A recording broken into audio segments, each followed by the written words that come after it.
yerlerde yaşarlarmış. Türkler dört bir yana ordular gönderirmiş.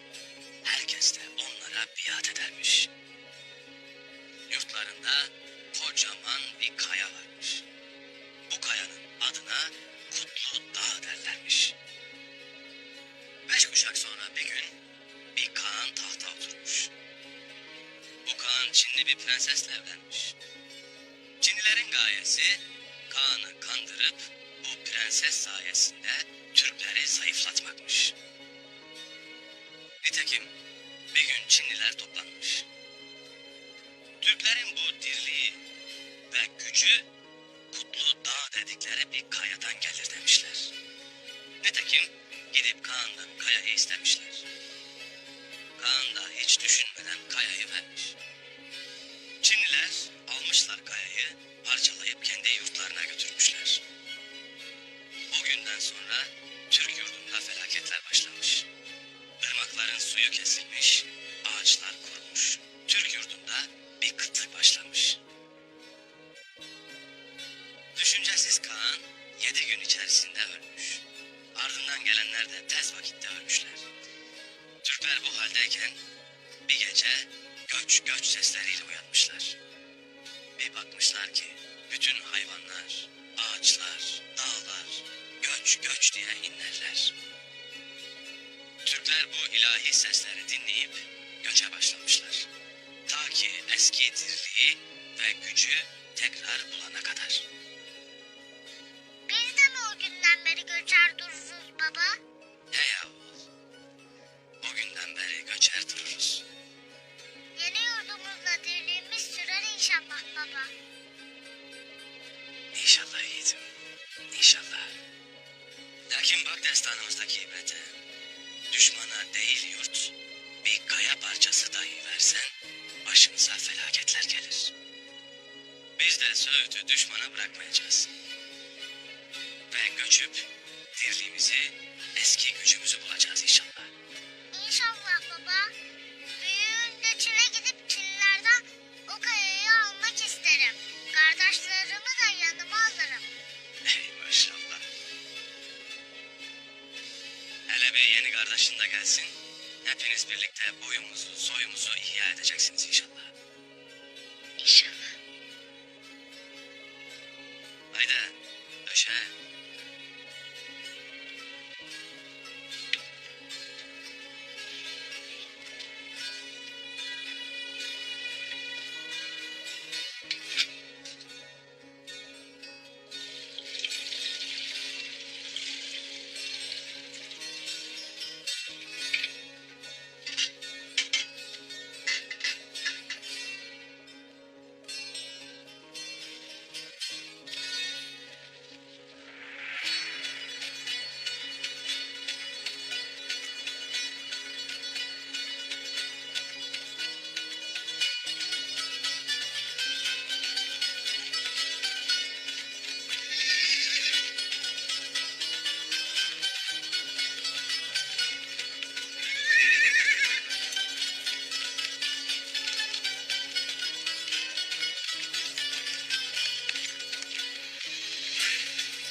Aslan Hatun, nicedir göç meselesini beylerle istişare eder dururuz.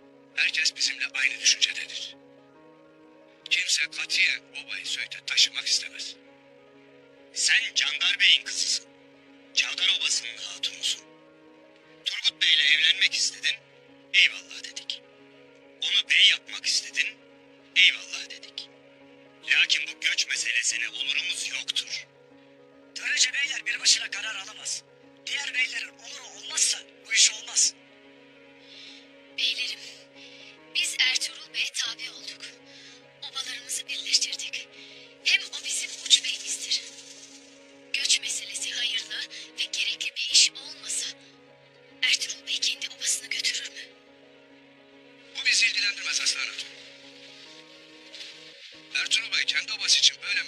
gelmişse buyursun obasını götürsün.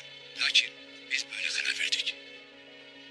Siz isterseniz beyinizle gidesiniz. Biz çavdarlar olarak burada kalacağız.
Bilmen gereken mühim meseleler vardır beyim.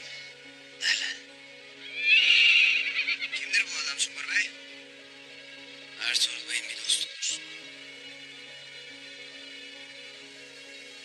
Tekfur Kritos. Aynı senin tahmin ettiğin gibi Söğüt'te senin ehlim olacak. Oğlunun intikamını almayı kafaya koymuş. Çok kalabalık olacaklar. Titan'ın o getirdiği kılıç atı cehennem savaşçıları da orada olacak.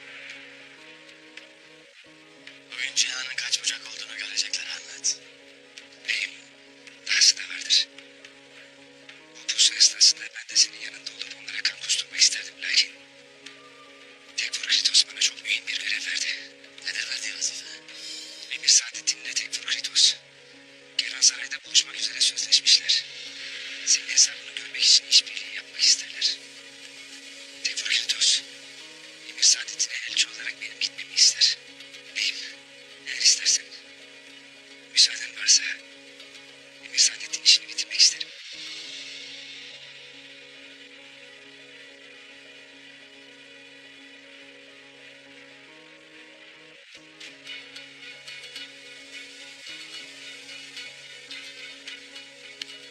Saadettin'in güvenini kazanırsan hem imparatorun hem de Saadettin'in oyunlarından haberdar oluruz.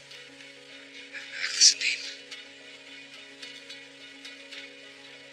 Ahmet, Emir Saadettin'in sana garezi büyüktür. Temkin olasın. Sen beni hiç merak etmeyesin beyim.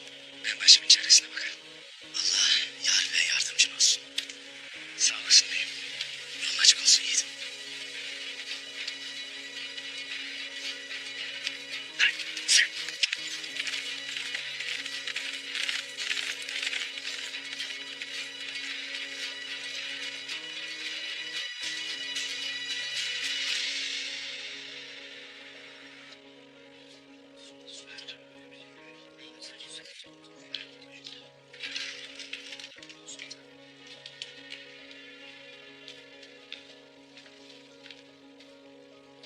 Sultan Gıyasettin Keyhüsrev Hazretleri.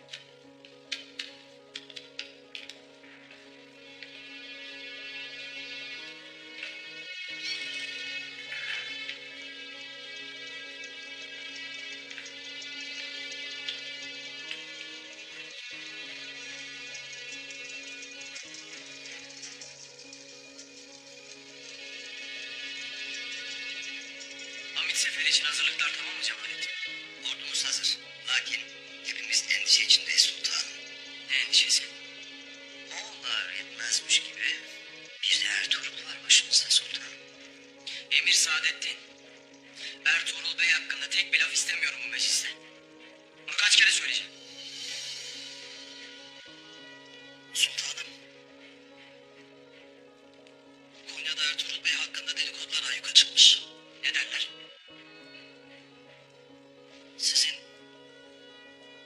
Bey'le bir olup babanızı öldürdüğünüzü söyleyenler bile var. Sen ne dersin? Sultanım, Gürcüoğlu Zahidettin'e kızmak bu meseleyi hal yoluna koymaz. Elbette sizin böyle bir fenalık içinde olmadığınızı bu meclisteki herkes iyi bilir. Sözlerin nereye varacak Saadettin? Gayrı dilde söz bitmiştir sultan. Ertuğrul Bey yine büyük belalar açmıştır başımıza.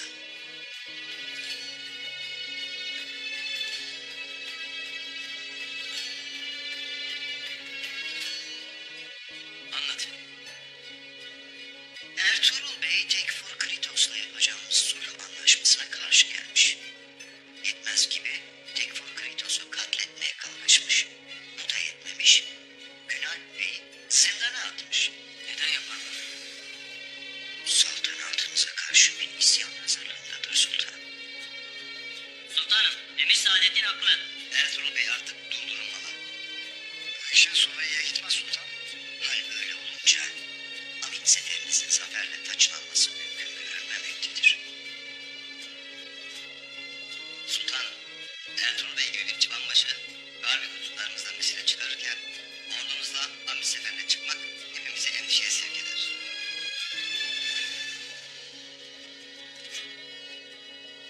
Sadakatinden zerrece şüphe etmediğim Ertuğrul Bey'in kellesini mi almamı istersiniz benden? Hayır. Bilirim sultanım. Amit seferi sizin için çok mühim. Bu sefer halkın nezdinde büyük bir sultan olduğunuzu ispat etmek için son derece kıymetlidir. Lakin Ertuğrul Bey gibi bir baş belası dururken bu mecliste olan bizler Amit seferine çıkmanızı doğru bulmayız.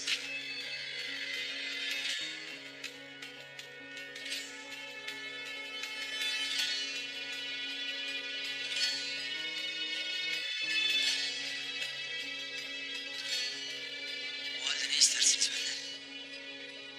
Bilgi Ertuğrul Bey, rahmetli sultanımızın ona yurt olarak tahsis ettiği Söğüt'ü kimselere vermek istemez. Hala o vakit Söğüt'ü yurttutsun, oradan devletimize hizmet etsin. Gaza ve akınlarla bizi şenlendirsin. Devletimize gelecek tehditlere karşı göğsünü siper etsin. Bizler de bilelim, Gözübek Ertuğrul Bey, Garbi hudutlarımızın bir şahini, bir neferi olarak devletimizi koruyor. Lakin uçbeyi olarak değil. Uçbeyi olarak onun varlığı devletimizi tehdit etmekte. Hal böyleyken uçbeyliğini elinden almanızı, yerine de Günalp Bey'i getirmenizi istirham ederiz.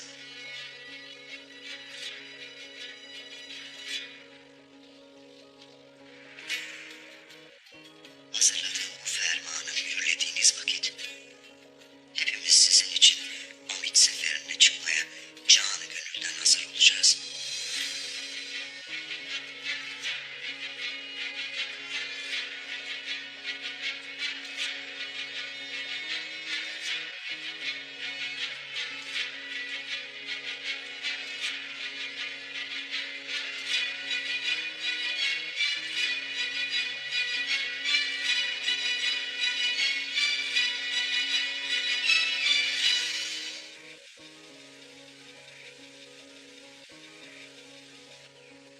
Efendim, tavsiyelerinize uyarak Peygamber Efendimiz'i daha iyi tanımaya çalışıyorum ve tanıdıkça da o mübarek insanı daha da çok seviyorum. Lakin merak ettiğim bazı şeyler var. Müsaade ederseniz size sorabilir miyim? Buyur evlat. Efendim, İslam nedir? İslam teslimiyet demektir evlat. Bir olan Allah'a boyun eğmek, nefsinin değil Allah'ın rızası istikametinde hayatını yaşamaktır. Peygamber Efendimiz Muhammed Mustafa'yı kendine rehber edinmektir. İslam bütün semavi dinleri kapsayan yegane dindir evlat. Yüce Allah Kur'an-ı Kerim'de buyurur ki,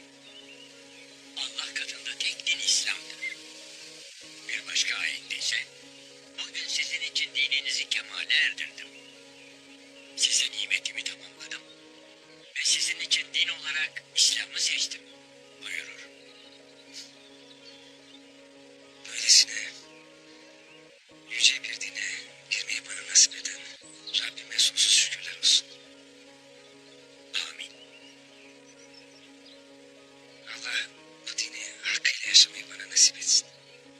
Amin evlat. Peki efendim, iyi bir Müslüman olmak için ne yapmam lazım? İtimat edilir kimse olmalısın. Peygamber Efendimiz buyurur ki, Müslüman insanların elinden ve dilinden emin olduğu kimsedir. Efendimiz bunu yaşayarak bize örnek olmuştur. O mübarek insan öylesine itimat edilir biriydi ki, müşrikler dahi kıymetli mallarını ona emanet ederlerdi. Efendimiz, Hazreti Ebu Bekir'le birlikte hicret etmeden evvel, kendisine emanet edilmiş kıymetli mallar vardı. Bunlar kimin mallarıydı bilir misin evlat? Kendi canına kasteden müşriklerin. Ve Peygamber Efendimiz hicrete çıkmadan evvel onların mallarını sağ salim teslim etmesi için Hazreti Ali'yi görevlendirdi. Bir topluluk düşün ki bir insanın canına kastediyor, lakin kıymetli mallarını da yalnız ona teslim edebiliyor. İşte ehli din olmak, güvenilir olmak budur evlat. Bunda çok hikmetler vardır. Biz her meselede Peygamber Efendimiz'e örnek almalıyız. Kendi gücümüz nispetinde onun gibi davranmaya çalışmalıyız. Ancak o vakit iyi bir Müslüman olabiliriz. Biz iyi niyetle bir işe başlar gayret gösterirsek Allah eksiğimizi tamamlar. Ne kadar şanslıyım ki böyle mübarek bir insanın ümmetine girdim. Allah beni de gayret edenlerden eylesin. Amin.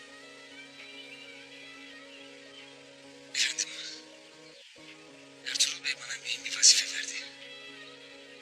Çıktığım yolun ardında belki de hakka ulaşmak var.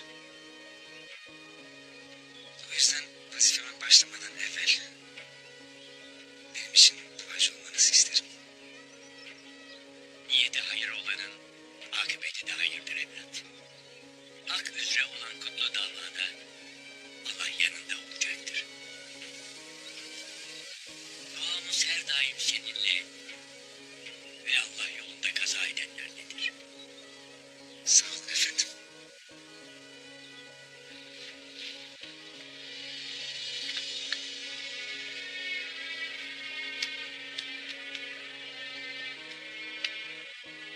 Yolunda bahtında açık olsun evlat.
Maşallah. Ben ömrümde böyle bereketli topraklar görmedim. Dediğini yaptın Ertuğrul Bey. Keşke Gündoğdu da bugün burada olaydı da. Seninle gurur duyayım. İnşallah bir gün o da olur abi. Gündoğdu Bey'imle siz de yanımıza göçersiniz inşallah. Döndüğümde Gündoğdu Bey'le bu meseleyi görüşeceğim. Gayrı ben de senin gibi düşündüm.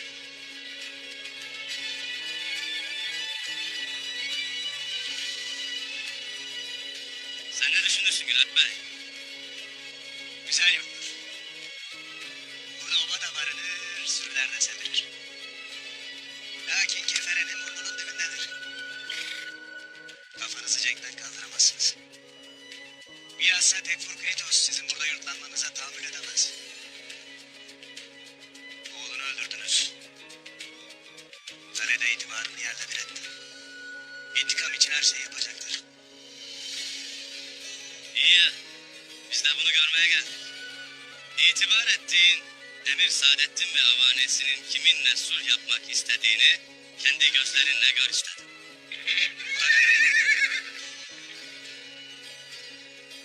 Tekfur Kritos, Emir Saadettin'le ittifak halindedir. Lakin bu ittifak sulh değil, devlete ihanet ittifakıdır. Sözlerini iyi tartasın Ertuğrul Bey. Nasıl bir ihanetin içinde olduğumuzu da, kendi gafletini de idrak edeceksin Gülal Bey. Haydi.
Kıyılar vadiye girdiler efendim.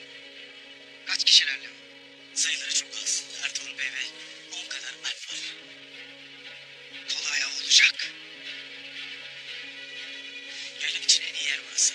Sözlerini semirtmek isterler. Cesetleriyle ancak çakalları ve kuzgunları semirtecekler.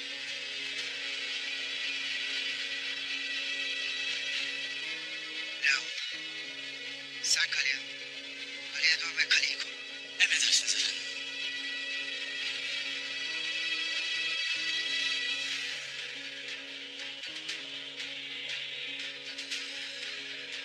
İntikam alma vakti gelmiştir. Türkleri gebertmeye hazır mısınız?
Saadettin'in sana babalık ettiğini iyi bilirim. Bu yüzdendir ki ona toz konduramazsın. Buraya seni Uç Bey'i tayin etmek için elinden gelen her şeyi yaptı. Şimdilik ona mani oldum. Lakin bilirim ki bundan vazgeçmeyecektir. Sultanımıza türlü fitne ve tehditlerle benim Uç Beyliğimi elimden almaya ikna edecektir. Emir Saadettin'i tanımazsın Ertuğrul Bey. Hem haklı bile olsan bunun için bir sebep yoktur. Sen sulh anlaşmasını bozarak devlet buyruğuna karşı geldin. Kendi uç birliğine kendin sebep olacaksın. Yol yakınken bu inadından vazgeçesin.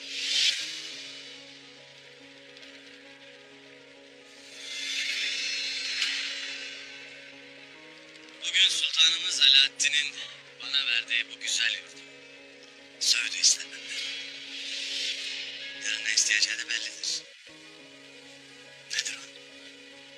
Bugün sulh masasında Söğüt'ü verirsem, yarın seni kullanıp fethettiğim toprakların başına seni tayin etmek olacaktır.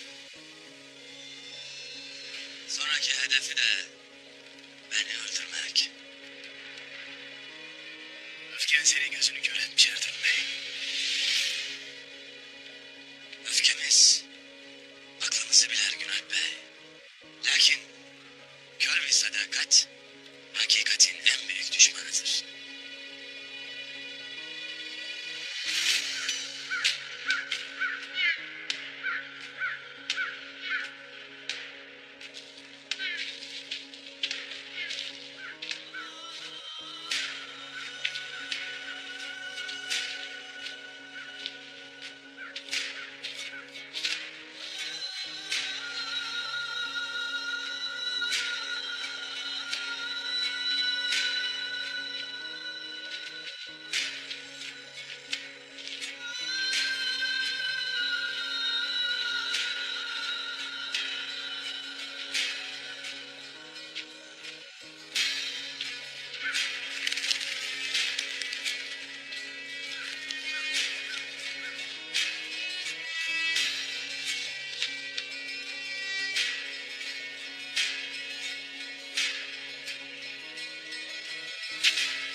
Hayır, beni bırakmayın. Ana!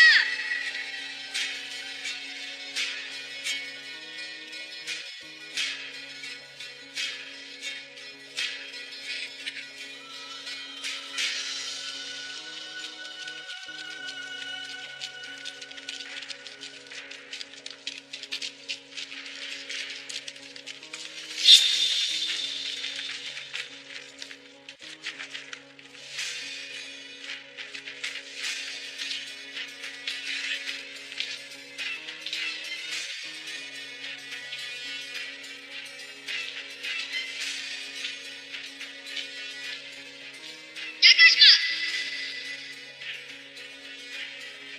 Halidar Tayyip Bey'in oğlu Günalp sen misin? Katiller! Babamı siz öldürdünüz. Yaklaşma dedim. Baban. Yiğit dostum Tayyip Bey. Benim kan kardeşimdi. Can yoldaşımdı. Ben değil. Şehzadeler savaşını tuttu evladım. Ben de babam gibi Sultan Alaaddin Keykubat'ın yoldaşıyım.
Dışarıda tedbir aldık Emir Hazretleri.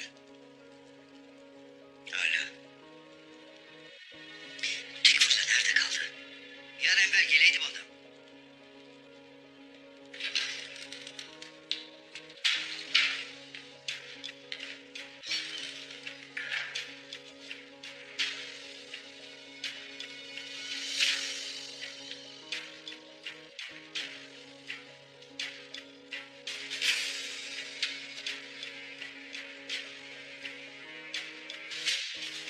Seni yeniden görmek ne kadar güzel.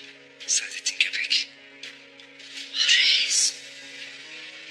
Buyruk verin, alayım kellesini bu soysuz.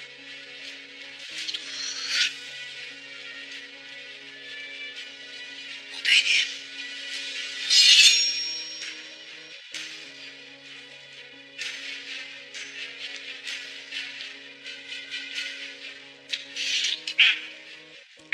Senin ne işin var burada? Tekfur Kritos. Sana elçi olarak beni gönderdi Saadettin.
Şehidimiz var mı Dumru? Yoktur çok şükür beyim. İyi.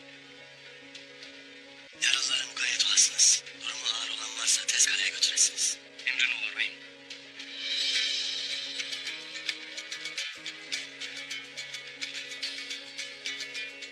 Benden intikam almak isteyeceğini bilirdim Kritos. Bugün beni esir edebilirsiniz. Ama yarın arkamdan gelecekler. Sizden intikam alacaktır.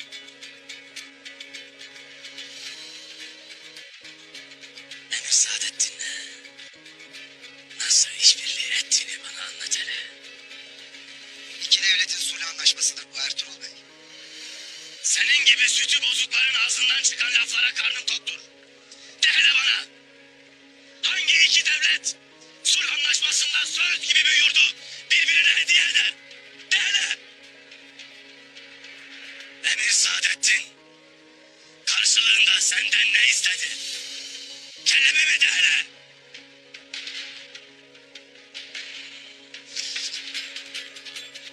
Kellemi mi istedi de hele? Emir Saadettin de ben de senin gebermeni her şeyden çok isteriz Ertuğrul Bey. Çünkü gebermeyi fazlasıyla hak ediyorsun. Ne dersin sen Kritos? Emir Saadettin Söğüt'ü sulh için değil, sırf Ertuğrul'u yok etmek için bize verecekti. Senin canından düşünce Emir Hazretlerine iftira atarsın.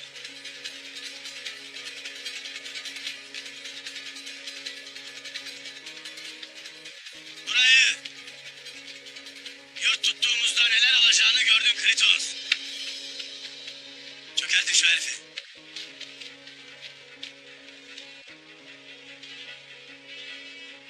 Kim gelirse gelsin. Söğüt Türk'ün yurdu olacaktır. Kayıların ana yurdu.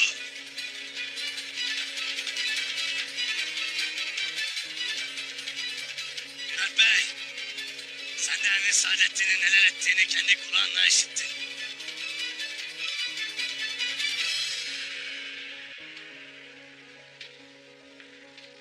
Şimdi ikiniz de beni iyi dinleyesiniz.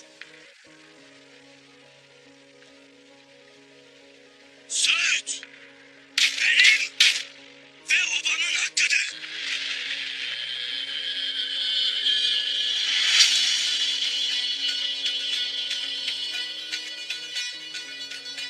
Onu hiç kimse bizden alamayacaktır. Burayı yurt tutup obamızı kuracağız. Evlatlarımız burada büyüyecek.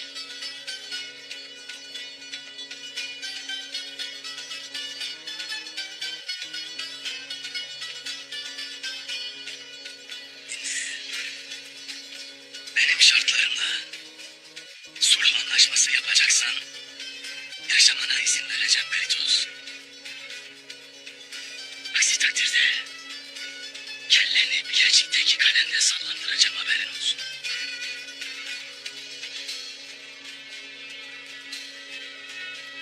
Dumru, Tekfur'u götürün, kaleye döneriz.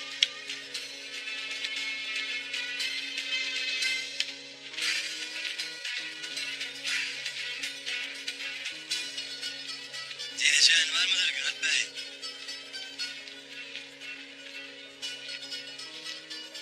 Yiğitlikte hakkını teslim ederim Ertuğrul Bey. Lakin duyduklarıma inanmamı bekleme benden.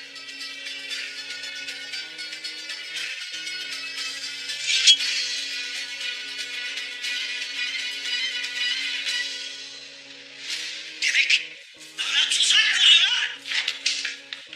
Götürse ben kurmadım Saadettin.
Emir saadetinden kurtulamazsak o bizden kurtulacak.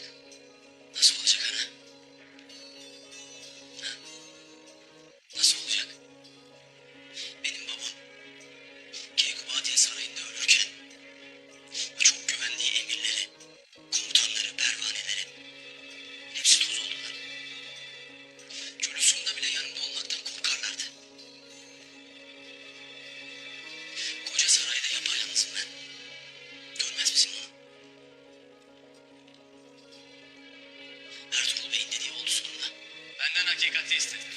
Ben de sana hakikati verdim. Sözlerim hakikattir. İster beni öldürürsün, ister hakikatin peşine düşersin. Takdir senindir.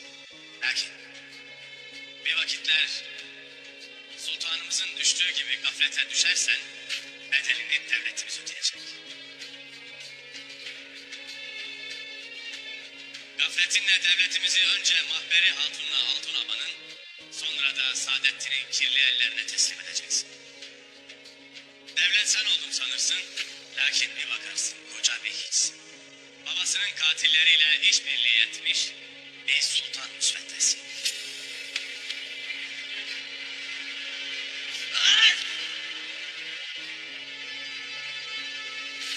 Bir sultan müsveddesi.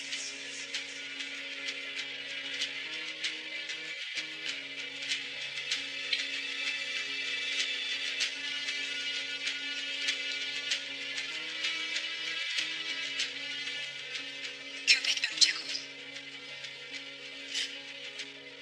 Taceddin Pervane onu öldürecek. En iyi adamlarını peşine saldı. Gittiği yerden ölüsü gelecek. Ya başaramazsan ha? O vakit ne olacak? O vakit seni kurtlar sofrasına attığımı ikrar edeceğim oğul. Senin için gerekirse onu kendi ellerimle öldüreceğim.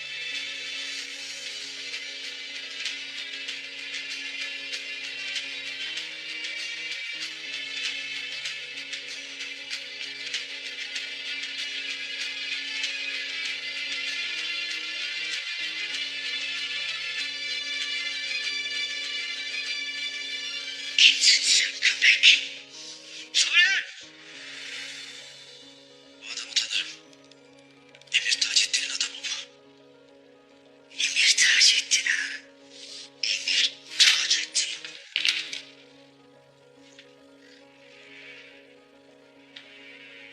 Demek Mahberi Hatun beni öldürmek için Emir Taceddin'le ittifak etmiş.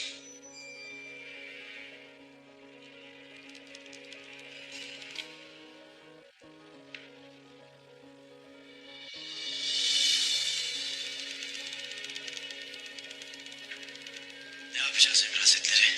Bize tuzak kuranlara tuzak neymiş öğreteceğiz. Benim adım Saadettin Köpek. Kimse bana oyun oynayamaz.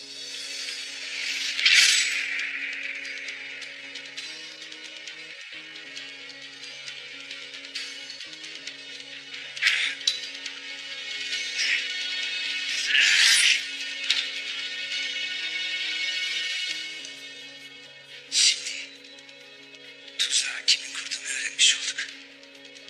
Eğer sana zarar vermek isteseydim onlarla savaşma seni öldürürdüm. Hala bana güvenmiyor musun? Köpek.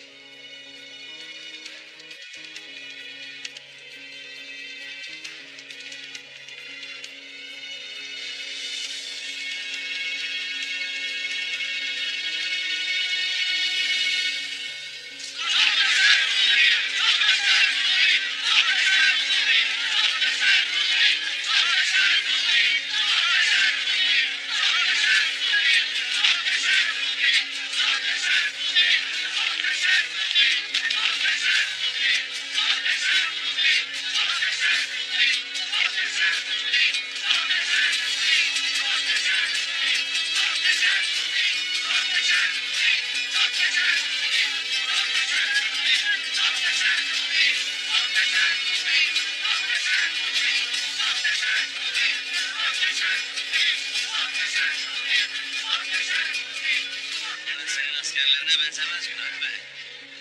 Kuru Emredersin Ertuğrul Bey. Bunlar benim askerimde.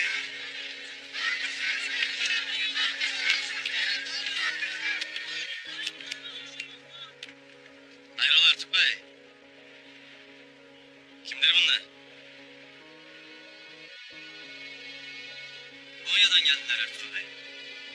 Sultanımız Ulak'la ferman göndermiş. Ne fermanı Aydoğmuş? Ulak, okuyasın hele.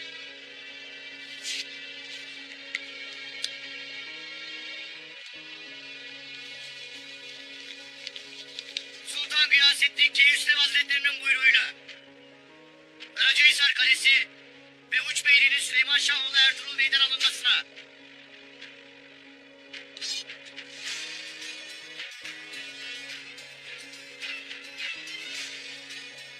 Karacahisar Kalesi'nin hakiminin Beyni Uç Bey'in Günalp Bey olmasına karar verilmiştir.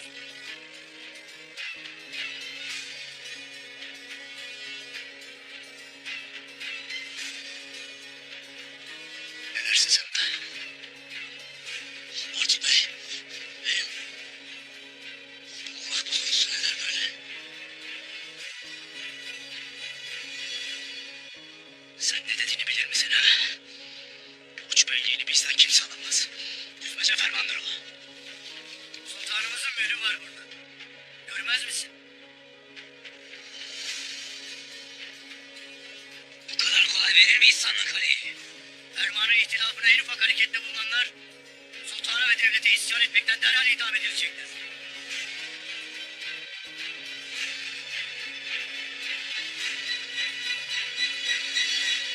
Günah Bey! Günah Bey, her şeyden haberin vardı senin. Her şeyi bilirdin. Lakin bir gün